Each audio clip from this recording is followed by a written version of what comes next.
Hello friends, good morning. നമ്മുടെ എല്ലാ TV സീരിയലിലേക്ക് എല്ലാവർക്കും സ്വാഗതം. അങ്ങനെ അവിടെ ആ അരുൺ പറഞ്ഞ ആ പോലീസുകാരനെ വരുതിക്ക് കൊണ്ടുവരിക. അതായത് വണ്ടിക്ക് ബ്രേക്ക് പോയി എന്നുള്ള കാര്യം ആരോടും പറയരുതെന്നും പറഞ്ഞു. ആദ്യമൊന്നും ആ പോലീസുകാരൻ അടുത്തില്ല കേട്ടോ. പക്ഷേ അരുൺ ആരാ പൊന്നുമോൻ, നമ്മളൊക്കെ സഹപ്രവർത്തകരല്ലേ, നാളെ എന്നെക്കൊണ്ട് നിങ്ങൾക്കൊരാവശ്യം വരും, അന്നേരം ഞാൻ നിങ്ങളെ കൈ ഒഴിയുമെന്നൊക്കെ പറഞ്ഞ് ഇങ്ങനെ ഭയങ്കര അങ്ങനെ അരുണിൻ്റെ ഭീഷണിയും കാര്യങ്ങളെല്ലാം ആയി കഴിഞ്ഞപ്പോഴത്തേക്കും ഭയങ്കരമായിട്ട് പേടിച്ചു പോയ പോലീസുകാർ. ഇപ്പോൾ SI സാർ അറിഞ്ഞാൽ അന്വേഷിക്കത്തില്ല, അപ്പോൾ പ്രശ്നമാവില്ല എന്നൊക്കെ ചോദിച്ചപ്പം അതൊക്കെ അതിൻ്റേതായ രീതിക്ക് ഡീൽ ചെയ്യാൻ എന്നെക്കൊണ്ട് കഴിയുമെന്നും പറഞ്ഞുകൊണ്ട് ഈ അരുൺ ഇങ്ങനെ പറയാം. അപ്പോൾ അത് കേട്ട് കഴിഞ്ഞപ്പോഴത്തേക്കും ഇയാൾക്ക് ശരിക്കും പേടിയായി. എന്നിട്ട് ഇത്രയും പറഞ്ഞിട്ട് ഈ അരുൺ അവിടെ നിന്ന് പോയി. അപ്പോൾ ഇവന് ശരിക്കും പോലീസ് ബുദ്ധിയല്ല, ഇവന് ക്രിമിനൽ ബുദ്ധി, ഇവനെ പിണക്കാതിരിക്കുന്നതാണ് നല്ലത്, ആരോടും സത്യം പറയണ്ടെന്നും പറഞ്ഞുകൊണ്ട് ഇങ്ങനെ ഇരിക്കുക കേട്ടോ ഈ പോലീസുകാരൻ. അത് കഴിഞ്ഞ് പിന്നെ നമ്മുടെ സച്ചിക്ക് പറ്റിയ ഒരു ആപത്ത് അല്ലെങ്കിൽ ഈ ഒരു സങ്കടകരമായിട്ടുള്ള അവസ്ഥ ആഘോഷിക്കുകയാണ് ചന്ദ്രമതി. എനിക്കെല്ലാം മനസ്സിലായി, സന്തോഷമായി എന്നൊക്കെ പറഞ്ഞു. അപ്പോൾ ഇവർ ചുമ്മാ കള്ളക്കഥ ഉണ്ടാക്കി പറയാം, കുടിച്ച് ബോധമില്ലാതെ കാർ ഓടിച്ച് ആ പോലീസുകാരനെ ബൈക്കിൽ കൊണ്ടുവന്ന് ഇടിച്ചതാണെന്നൊക്കെ പറഞ്ഞ് ചന്ദ്രൻ നിന്ന് ഇങ്ങനെ പ്രസംഗിക്കുമ്പോൾ ചന്ദ്രൻ ഒന്ന് നിർത്തുക. ഇത് കേട്ടപ്പോൾ തന്നെ ഒരു ശരീരം മുഴുവൻ വിറച്ചിരിക്കുകയാണെന്നും അവരെന്തെങ്കിലും പറ്റിയിരുന്നെങ്കിലോ എന്ന് രവിയേട്ടൻ ചോദിക്കുക കേട്ടോ. ചന്ദ്രയ്ക്ക് അതൊന്നും പ്രശ്നമല്ലല്ലോ. ചന്ദ്രൻ ഞാൻ പിന്നെ ജീവിച്ചിരുന്നിട്ട് കാര്യമുണ്ടോ എന്നൊക്കെ രവിയേട്ടൻ ചോദിച്ചു. രേവതിയും സച്ചിയും ആകെ വിഷമിച്ചിരിക്കുക. ദേ, സച്ചിയും രേവതിയും ഒരിക്കലും കള്ളം പറയില്ല, അവരെ എനിക്ക് നല്ല വിശ്വാസമാണെന്ന് സച്ചിയെക്കുറിച്ച് പറയുകയും ചെയ്തു രവിയേട്ടൻ. അപ്പോൾ റോഡിലൂടെ പോകുന്നവരെ രക്ഷിക്കാൻ വേണ്ടിയിട്ട് സ്വന്തം ജീവൻ പണയം വെച്ചിട്ടാണ് അവൻ കാറിടിച്ച് നിർത്തിയതെന്ന കാര്യം രവിയേട്ടൻ പറയുക. അതൊന്നും ചന്ദ്രയ്ക്ക് പ്രശ്നമല്ല. ചന്ദ്ര അതൊക്കെ പരിഹാസത്തോടെയാണ് കേൾക്കുകയും കാണുകയും ചെയ്യുന്നത്. എൻ്റെ സച്ചി, അവനെക്കുറിച്ച് എനിക്കറിയാമെന്നാണ് രവിയേട്ടൻ ആ സെക്കൻഡിൽ പറഞ്ഞത് ചന്ദ്രയോട്. നിൻ്റെ മോനുണ്ടല്ലോ സുധി എന്ന് പറയുന്നവൻ, അവനാണിത് സംഭവിച്ചിരുന്നതെങ്കിൽ നീ ഇങ്ങനെയൊക്കെ പറയുമായിരുന്നോ എന്ന് സച്ചിയെക്കുറിച്ച് ചോദിച്ചുകൊണ്ട് നമ്മുടെ രവിയേട്ടൻ ചോദിച്ചു. അപ്പോൾ ചന്ദ്രമതിക്ക് മിണ്ടാട്ടമില്ല. ഇപ്പോൾ അവർ രണ്ടുപേരും വല്ലാത്തൊരവസ്ഥയിലാണ് കടന്നു പോയിക്കൊണ്ടിരിക്കുന്നത്. നല്ല രണ്ട് വാക്ക് പറഞ്ഞ് അവരെ സമാധാനിപ്പിക്കേണ്ടതിന് പകരം ഇങ്ങനെ കുത്തുവാക്ക് പറയുകയാണ് വേണ്ടതെന്ന് രവിയേട്ടൻ അന്നേരം ചോദിച്ചു. നീ ഒരമ്മയാണോ ചന്ദ്രയെന്ന് ചോദിച്ചപ്പോൾ രവിയേട്ട ഞാനത് കയറി പോ ചന്ദ്ര, നീ കൂടുതൽ സംസാരിക്കേണ്ട പോ എന്നും പറഞ്ഞുകൊണ്ട് ചന്ദ്രയെ അവിടെ നിന്ന് ഓടിച്ചു വിട്ടു രവിയേട്ടൻ.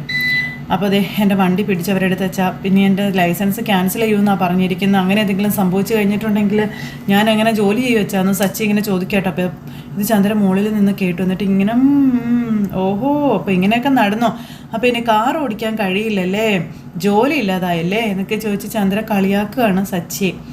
അന്നേരം ചന്ദ്ര നിന്നോടാ ഞാനെന്നും പറഞ്ഞ് രവിയേട്ടൻ ദേഷ്യപ്പെട്ടു. ചന്ദ്ര അന്നേരം അവിടെ നിന്ന് കയറിപ്പോയി. സച്ചി ആകെ വിഷമിച്ച് നിൽക്കുക. അപ്പോൾ നിൻ്റെ ഭാഗത്ത് തെറ്റൊന്നുമില്ലല്ലോ മോനെ, പിന്നെ എന്തിൻ്റെ ലൈസൻസ് ക്യാൻസൽ ചെയ്യുമെന്നൊക്കെ പറയുന്നതെന്ന് ചോദിച്ചു. ഞാൻ രാവിലെ സ്റ്റേഷനിലോട്ട് ചെല്ലാമെന്നും ഞാൻ ആ സാറിനോടൊന്ന് സംസാരിക്കാമെന്നും രവിയേട്ടൻ പറഞ്ഞു. അപ്പം അച്ഛൻ സ്റ്റേഷനിലൊന്നും പോവണ്ട, അദ്ദേഹത്തോട് എന്ത് പറഞ്ഞിട്ട് ഒരു കാര്യമില്ല എന്നും രേവതി പറയാം. SI സാറിൻ്റെ വീട്ടിൽ ഞാൻ പൂ കൊടുക്കാൻ പോകാറുണ്ട്, സാറിനെ എനിക്ക് നല്ല പരിചയമുണ്ട്, ഞാൻ അദ്ദേഹത്തെ ഒന്ന് കണ്ട് സംസാരിച്ച് നോക്കാം അച്ഛാന്ന് രേവതി പറയുക കേട്ടോ. അത് കേട്ട് കഴിഞ്ഞപ്പോൾ നമ്മുടെ സച്ചിയുടെ അടുത്തേക്ക് രവിയേട്ടൻ ചെന്നിട്ട് വിഷമിക്കേണ്ട, കാറ് വിട്ടു തരില്ല, ലൈസൻസ് ക്യാൻസൽ ചെയ്യുമെന്നാണ് അദ്ദേഹം പറയുന്നത് എന്നെങ്കിൽ നിങ്ങൾ എന്നോട് പറയാൻ രവിയേട്ടൻ പറഞ്ഞു, നമുക്ക് വേറെ എന്തെങ്കിലും വഴി നോക്കാമെന്നും പറഞ്ഞു. നിൻ്റെ ഭാഗത്ത് തെറ്റില്ലാത്തിടത്തോളം കാലം നീ ഒന്നിനെയും ഭയപ്പെടേണ്ട കാര്യമില്ല എന്ന് രവിയേട്ടൻ പറയാം കേട്ടോ, നീ ധൈര്യമായിട്ടിരിക്കാൻ പറഞ്ഞു. അങ്ങനെ അച്ഛൻ അതും പറഞ്ഞ് അങ്ങ് പോയി കഴിഞ്ഞപ്പോൾ രേവതിയും സച്ചിയെ സമാധാനിപ്പിക്കുക, സച്ചിയും വിഷമിക്കേണ്ട, എല്ലാം ശരിയാകുമെന്നും പറഞ്ഞു. ഇതെല്ലാം കഴിഞ്ഞ് പിന്നെ കാണിക്കുന്ന അരുൺ വീട്ടിൽ നിന്ന് ദേവുവിനെ ഫോൺ വിളിക്കുകയാണ്. ഞാനായിട്ട് ഉടക്കമുള്ളൊരു ഗുണ്ടയെ പറ്റി പറഞ്ഞിട്ടില്ലായിരുന്നോ, അവനെ ഞാൻ നല്ലൊരു പണി കൊടുത്തു എന്നിങ്ങനെ പറയുമ്പം നിങ്ങൾ തല്ലിയോന്ന് ചോദിച്ചു. തല്ലിയിട്ടൊന്നുമില്ല, അതിനേക്കാളും വേദന ഉണ്ടാകുന്ന ഒരു പണിയാണ് ഞാൻ കൊടുത്തതെന്ന് അരുൺ. അവനെ ഞാൻ ജയിലിലേക്ക് പറഞ്ഞയക്കുമെന്നൊക്കെ പറയുമ്പം അയ്യോ പാവമെന്നും പറഞ്ഞ് ദേവു. പാവോ അവനോ? കൊള്ളാം. ദേ, അവനെ കൊടുക്കാനായിട്ടൊരു കാരണം നോക്കി നടക്കുമായിരുന്നു ഞാൻ. ഇന്ന് അവനായിട്ടൊരു കാരണം ഉണ്ടാക്കി എൻ്റെ മുന്നിൽ തന്നെ വന്ന് ചാടിയിട്ടുണ്ട്. ഇനി കുറച്ച് കാലത്തേക്ക് അവൻ്റെ ശല്യമൊന്നും ഉണ്ടാകത്തില്ല. അല്ല അരുണായിട്ടിന് ഇങ്ങനെയൊക്കെ ചെയ്യാൻ പറ്റുമോ എന്നൊക്കെ ചോദിച്ചപ്പോൾ ഒതുക്കേണ്ടവരെ ഒതുക്കി നിർത്തണം എൻ്റെ ദേവു, അങ്ങനെയാണ് ഞാൻ ശരിക്കും ശീലിച്ചത്. അപ്പോഴത്തേക്കും ദേവു നീ കിടക്കണില്ലെന്ന് ചോദിച്ചാൽ അമ്മ വിളിച്ചു. ദേ വരുന്നമ്മേ. അതെ, അമ്മ വിളിക്കുന്നു, നാളെ കാണാവേ, ഗുഡ് നൈറ്റ് എന്നും പറഞ്ഞുകൊണ്ട് ദേവു ഫോണും ഒന്ന് കട്ട് ചെയ്ത് മുഴുവനായിട്ട് കാര്യങ്ങൾ പറയാനും പറ്റിയില്ല. പിന്നെ കാണിക്കുന്നത് നമ്മുടെ രേവതി പൂമാല കെട്ടിക്കൊണ്ടിരിക്കുന്നു, സച്ചി തൊട്ടരികിലിരിക്കുന്നു. ഇത് കണ്ടുകൊണ്ടാണ് ചന്ദ്ര വരുന്നത്. ചന്ദ്ര നോക്കുമ്പോൾ ഇവർ രണ്ടുപേരും കൂടി പൂമാലയൊക്കെ കെട്ടിക്കൊണ്ടിരിക്കുന്നത് കണ്ടപ്പോൾ ചന്ദ്രയ്ക്ക് ഭയങ്കര സന്തോഷം. ചന്ദ്ര ഭയങ്കര പരിഹാസവും ചിരിയൊക്കെ ആയിട്ട് അവിടെ നിന്ന് ചിരിച്ചുകൊണ്ട് നിൽക്കുക. അപ്പോഴേക്ക് രവിയേട്ടൻ വന്നു, ഇത് കാണുന്നു. ചന്ദ്ര തന്നെ നിന്ന് ചിരിക്കുന്നത് രവിയേട്ടൻ കാണുന്നത്. അപ്പോൾ രവിയേട്ടൻ കയറി വന്ന് ചന്ദ്രയെ നോക്കി, എന്നിട്ട് ഫ്രണ്ടിലോട്ട് നോക്കിയപ്പോൾ അവർ രണ്ടുപേരും കൂടി ഇരിക്കുന്നത് കണ്ടു. നീ എന്തിനാ ചന്ദ്ര ഇങ്ങനെ ചിരിക്കുന്നതെന്ന് ചോദിച്ചു രവിയേട്ടൻ. അല്ല ചിലതൊക്കെ കാണുമ്പോഴേ ചിരിക്കാതിരിക്കാൻ പറ്റത്തില്ലല്ലോ എൻ്റെ രവിയേട്ടാ. അല്ല അങ്ങനെയൊക്കെ ചിരിക്കാനും മാത്രം ഇപ്പോൾ അവിടെ എന്താ നടക്കണേന്ന് ചോദിച്ചു. അത് ദേ നോക്ക് അത് നോക്കിക്കേ എന്നും പറഞ്ഞ് ചന്ദ്ര കാട്ടിക്കൊടുക്കുക. എന്നിട്ട് ഇവർ രണ്ടുപേരും കൂടെ അവരുടെ അടുത്തേക്ക് ചെന്നു. അവൾ മാല കെട്ടുന്നത് ആദ്യമായിട്ടല്ല ഞാൻ കാണുന്നത്, പക്ഷെ അവളുടെ കെട്ടിയോ മാല കെട്ടാൻ സഹായിക്കുന്നത് ആദ്യമായിട്ടാണ് ഞാൻ കാണുന്നത്. അവൻ സഹായിച്ചപ്പോൾ എന്താ കുഴപ്പമെന്ന് ചോദിച്ചു. അല്ല, അതിലെത്ര ചിരിക്കാൻ മാത്രം എന്താ ഇവിടെ ഉള്ളത്? ഉണ്ട്, ചിരിക്കാനുണ്ട്. അവനിപ്പോൾ ജോലിയും കൂലിയൊന്നും ഇല്ലല്ലോ. അപ്പം പിന്നെ കെട്ടിയോളുടെ കൂടെ മാലയൊക്കെ കെട്ടി ഇങ്ങനെ ഇരിക്കാവല്ലോ എന്നൊക്കെ പറഞ്ഞുകൊണ്ട് ചന്ദ്ര പരിഹസിക്കുക ഇവരെ രണ്ടുപേരെയും. നീ പഠിപ്പിക്ക്, പെട്ടെന്ന് പഠിപ്പിക്ക്. നീ വലിയ മുതലാളിയല്ലേ, അവനെ പഠിപ്പിച്ച് നിൻ്റെ അസിസ്റ്റൻ്റ് ആക്കാനല്ലേ നിൻ്റെ പ്ലാൻ എന്നൊക്കെ ചന്ദ്രമതി ഇങ്ങനെ ചോദിച്ചു. ഇതൊക്കെ കേട്ട് രവിയേട്ടനും ദേഷ്യം വന്ന് നിൽക്കുകയാണ്.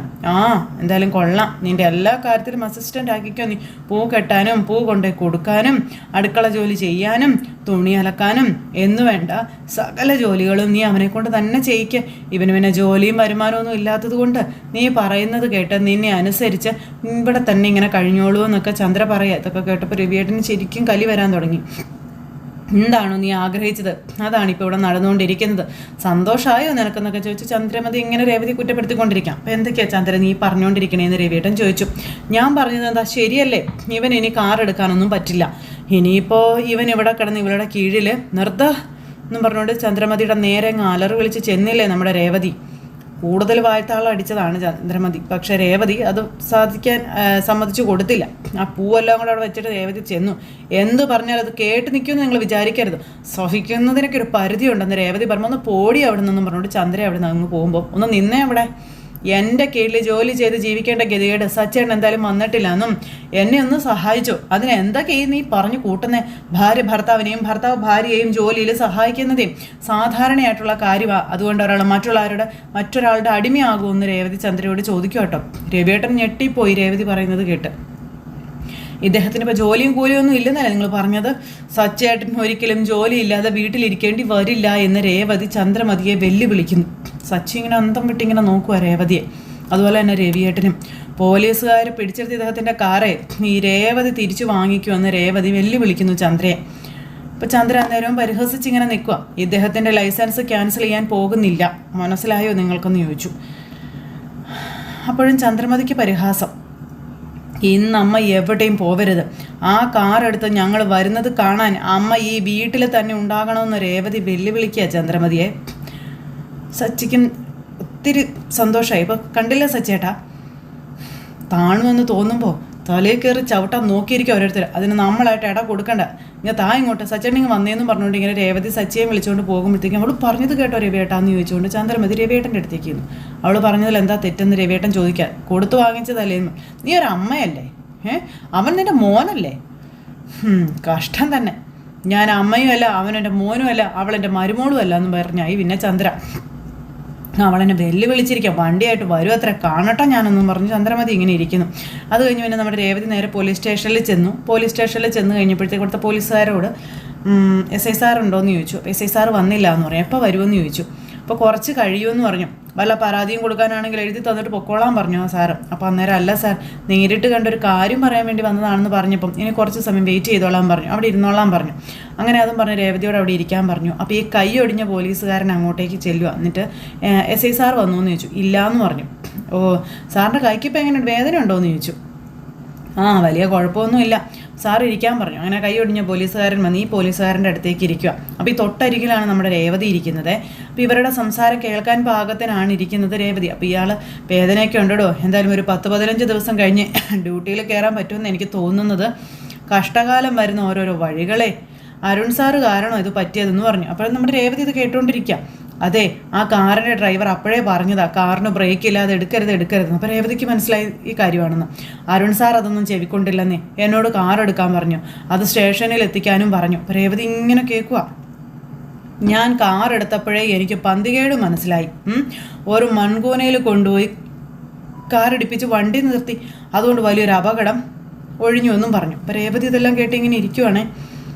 സാറിന് കൂടുതലൊന്നും പറ്റാത്തത് ഭാഗ്യമായിരുന്നു മറ്റേ പോലീസുകാരൻ പറയുമ്പം. അരുൺ സാറ് ഇത് ആരോടും പറയരുതെന്നാണ് പറഞ്ഞിരിക്കുന്നത്, ഞാനിത് രതീഷിനോടായതുകൊണ്ടാണ് പറഞ്ഞത് കേട്ടോ. പിന്നെ സാറിത് SI സാറിനോട് പറഞ്ഞേക്കരുതെന്ന് പറഞ്ഞപ്പോൾ ഇല്ലെന്ന് ഞാൻ പറയത്തില്ല, ആ ഡ്രൈവറുടെ ലൈസൻസ് എങ്ങനെയെങ്കിലും ക്യാൻസൽ ചെയ്യണം എന്നുള്ളൊരു വാശിയിലാണ് അരുൺ സാറെന്ന് പറഞ്ഞപ്പം. അതെ, എന്ത് ചെയ്യാനാ, പാവ ആ ഡ്രൈവർ, കഷ്ടമായിപ്പോയെന്ന് പറഞ്ഞുകൊണ്ട് ഇങ്ങനെ ഇരിക്കുന്നു. അപ്പോഴത്തേക്ക് അയാളുടെ ഫോണിലേക്ക് കോള് വന്നു. അയാൾ ആ ഫോൺ എടുത്ത് അങ്ങോട്ടേക്ക് പോയി. ഈ സമയത്ത് നമ്മുടെ രേവതി നേരെ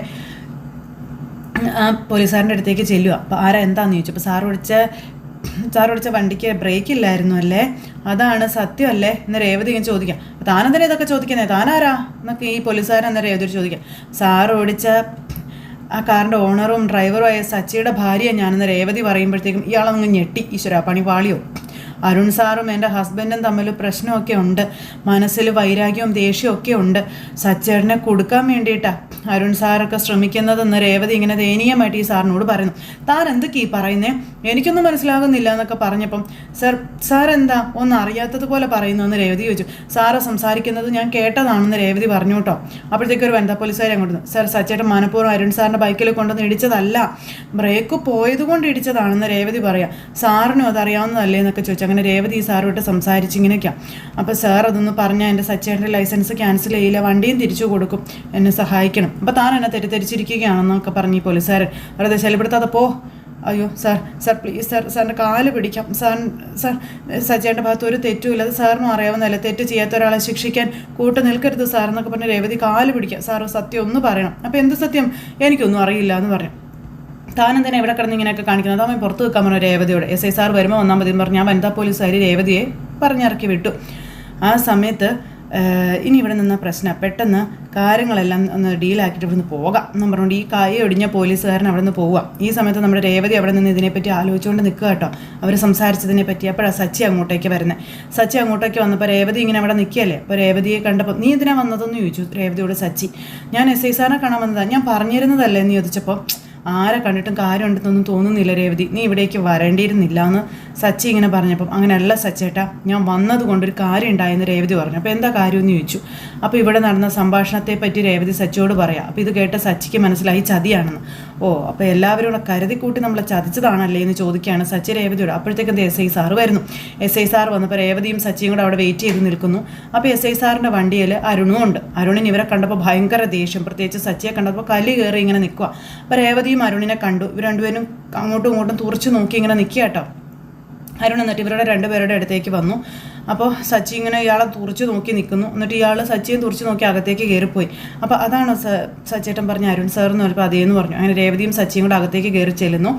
അപ്പോൾ നമ്മുടെ SI സാർ അവിടെ ഇങ്ങനെ ഇരിപ്പുണ്ട്. SI സാറിൻ്റെ അടുത്തേക്ക് ഇവർ ചെല്ലുക. അപ്പോൾ ഈ കൈ ഒടിഞ്ഞ പോലീസുകാരൻ അവിടെ നിൽപ്പുണ്ട്. ഇയാളുടെ കൈക്ക് എന്ത് പറ്റിയതാണെന്ന് ചോദിച്ചു. അത് പിന്നെ ഒരു ആക്സിഡൻറ്റ് പറ്റിയതാണ് സാറേ. എവിടെ വെച്ച്? അതാ ഇന്ന സ്ഥലത്ത് ഇന്ന പോലെ പറ്റിയതാണ് സാറേ എന്നൊക്കെ പറഞ്ഞുകൊണ്ട് അരുൺ കിടന്ന് പപ്പ അടിക്കുക. അപ്പോൾ ഈ നമ്മുടെ സച്ചിയും രേവതി ഇത് പുറത്ത് കേട്ടുകൊണ്ട് നിൽപ്പുണ്ട്. ഈ SI സാറും ഇതിങ്ങനെ ശ്രദ്ധിച്ച് കേൾക്കുക കേട്ടോ. എന്നിട്ട് ഇവൻ കിടന്ന് ഉരുണ്ട് കളിക്കുന്നു. അപ്പോൾ താൻ എന്നാ റെസ്റ്റ് എടുത്തോ, ലീവ് എടുത്തോ, കൈ പൂർണ്ണമായിട്ട് ശരിയായിട്ട് വന്നാൽ മതിയെന്ന് പറഞ്ഞു. അപ്പോൾ ഓ ശരി സാറേ എന്ന് പറഞ്ഞുകൊണ്ട് ഈ പോലീസുകാരൻ അവിടെ നിന്ന് വലിയ ദയനീയമായിട്ട് പറഞ്ഞിട്ട് അവിടെ നിന്ന് പോകാൻ നോക്കുന്നു. അപ്പോഴത്തേക്ക് നമ്മുടെ രേവതിയും സച്ചിയും കൂടെ അങ്ങോട്ടേക്ക് വന്നു. അങ്ങനെ ആക്സിഡൻ്റ് ഒന്നും പറ്റിയതല്ല സാർ എന്ന് പറഞ്ഞു രേവതി വരുന്നത്. ഞാൻ കുറേ സമയമായിട്ട് സാറിനെ കാണാൻ വേണ്ടിയിട്ട് ഇവിടെ വെയിറ്റ് ചെയ്യുകയാണെന്ന് രേവതി പറഞ്ഞു കേട്ടോ. എന്നെ കണ്ടിട്ട് ഒരു കാര്യമില്ല, കുറേ തവണ ഞാൻ ഇവനെ ഹെൽപ്പ് ചെയ്തിട്ടുണ്ട്, ഇനി അതില്ല എന്ന് SI സാറ് രേവതിയോട് പറയുന്നു. അങ്ങനെ ഇവർ രണ്ടുപേരും കൂടി ഇങ്ങനെ ആകെ പേടിച്ച് ഭയന്ന് നിൽക്കുന്ന ഒരു സിറ്റുവേഷൻ കാണിച്ച് ഇന്നത്തെ കഥ അവസാനിച്ചു. അപ്പോൾ എല്ലാവരും കാത്തിരുന്ന് കാണണം കേട്ടോ. എല്ലാവർക്കും നല്ലൊരു ദിവസം ആശംസിക്കുകയാണേ. ടാറ്റാ.